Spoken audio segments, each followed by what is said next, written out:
high bar squats or low bar squats, it's just a personal preference. I find what's easier for me is low bar squats. So having the bar about middle or bottom of the track, that allows me to have more of that forward lean so I can engage the posterior better. You usually can generate a little more torque, a little more power. One thing you guys don't hear about much is the knees, like opening up the hips, pushing the knees out. This will actually help protect your knees in the long run too. And I see people when they're doing the squats, they come down. Yeah, their knees are tracking their toes, but if you push out, that's really gonna help, keep some of that stress off the joint, and it's gonna activate gluteus medius back here. And yeah, overall you're gonna generate more torque or out the bottom of the hole. So yeah, it's whatever you find comfortable. Today I'm doing low bar squats.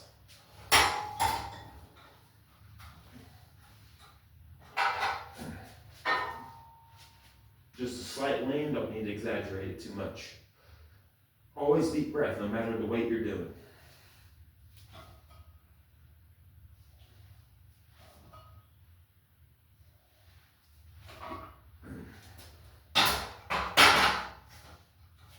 Always brace, you want to stay tight, pushing the knees out. When you do all that simultaneously, it's like one chain. Keeping that chain tight all throughout your body. So, when you're doing any type of strength training movement, you definitely want to make sure that the speed is the same throughout. If you start, like in my last video I told you, if you start to slow down, you're approaching about almost close to 90% your 1 rep max, and your nervous system's just gonna, you're using your nervous system a little too much. You want to get familiar with the weight, you don't want to overreach it. I'll go up here.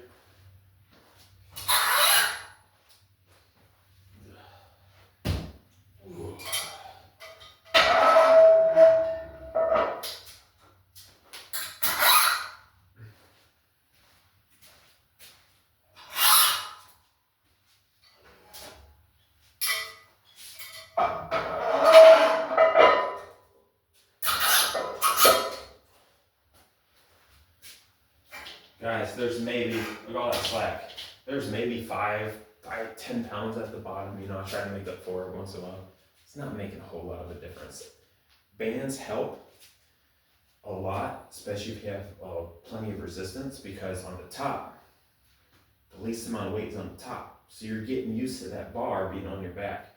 If that feels lighter to you, more than likely, you're gonna be more successful on the bottom movement too. So the weight up top feels a little heavier, you go all the way down.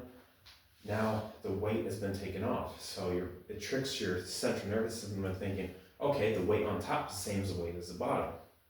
A little hack.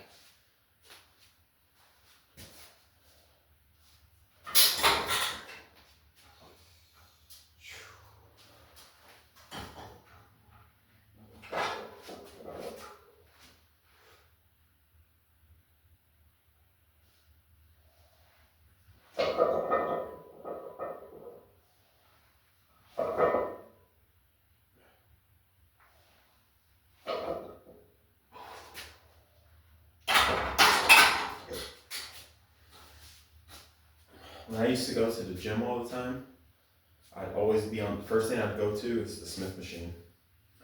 I love the fixed range of motion, and I'm telling you guys, I get the best pump from it. Machines versus free weight, you don't always have to use the stabilizer muscles, because when they come into play, it can kind of throw off that muscle that you really want to focus, contract. That's another reason why I like the Smith machine so much.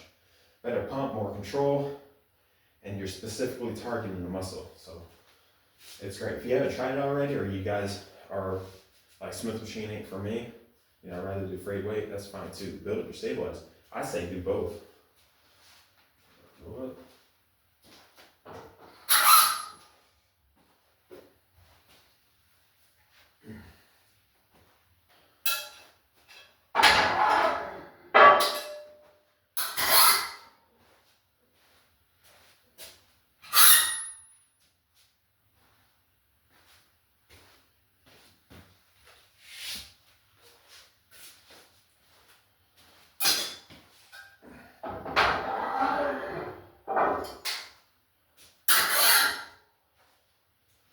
Today I'll be ending it with about 1 rep in the tank. Oh, I have plenty in the tank, but I'll do 1 rep, and I think it's 80% today, 80% my 1 rep max, so I'll figure it out at the end, let you guys know. But it's gonna be pretty heavy. Got 315 on the bar.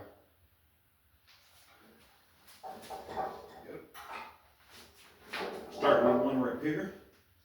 Breathe in, brace, come down, pause. Same speed.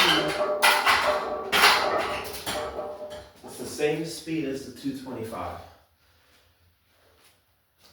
Now you're trying to mimic almost like a jump movement.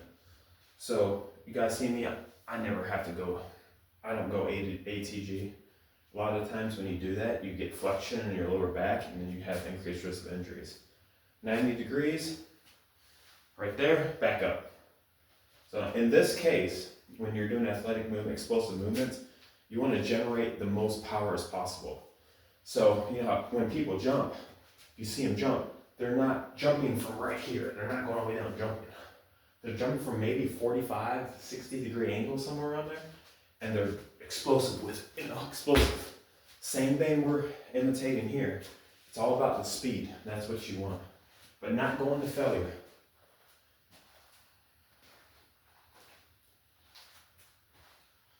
All right, 35 on there.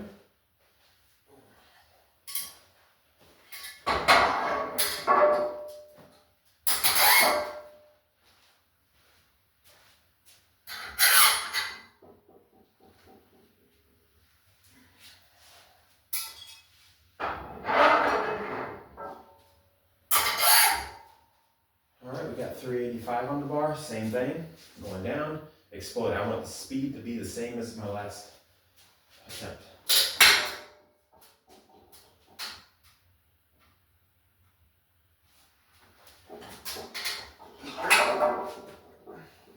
Breathe in. Just about.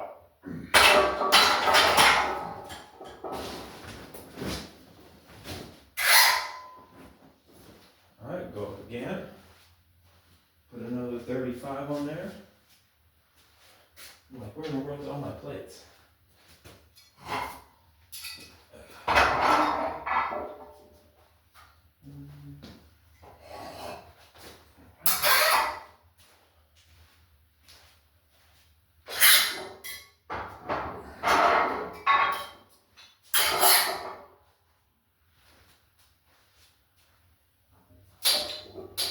I think this is 465 now. All right, take a second. When you're doing strength training, you can take as long as you need.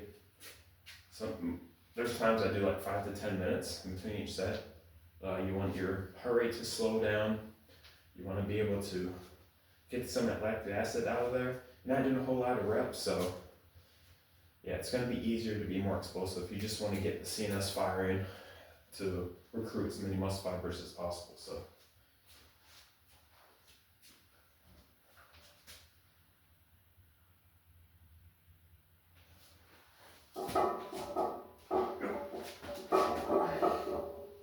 Slight lean, breathe, brace.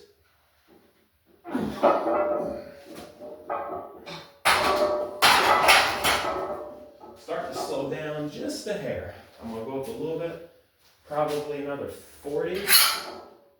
So 505. Yeah, that'll be good. Now I'll stop for the day. That'll be it. All right.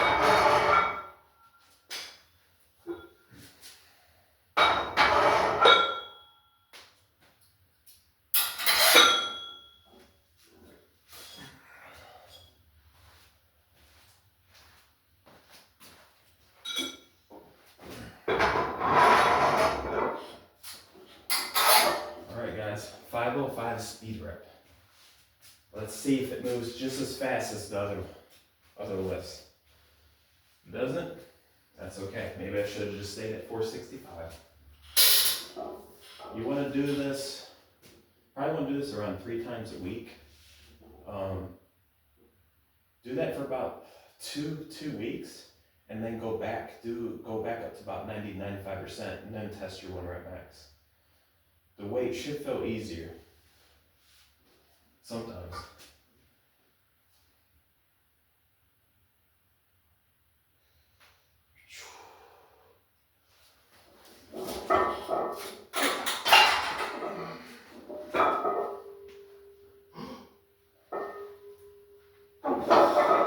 That slowed down quite a bit there. All is good. Yeah, and that's essentially how you get strong. Just continue over and over again. I could have went all the way down, but that's not the purpose of my training today. So yeah, give it a shot and let me know down in the comments what you guys think. Peace.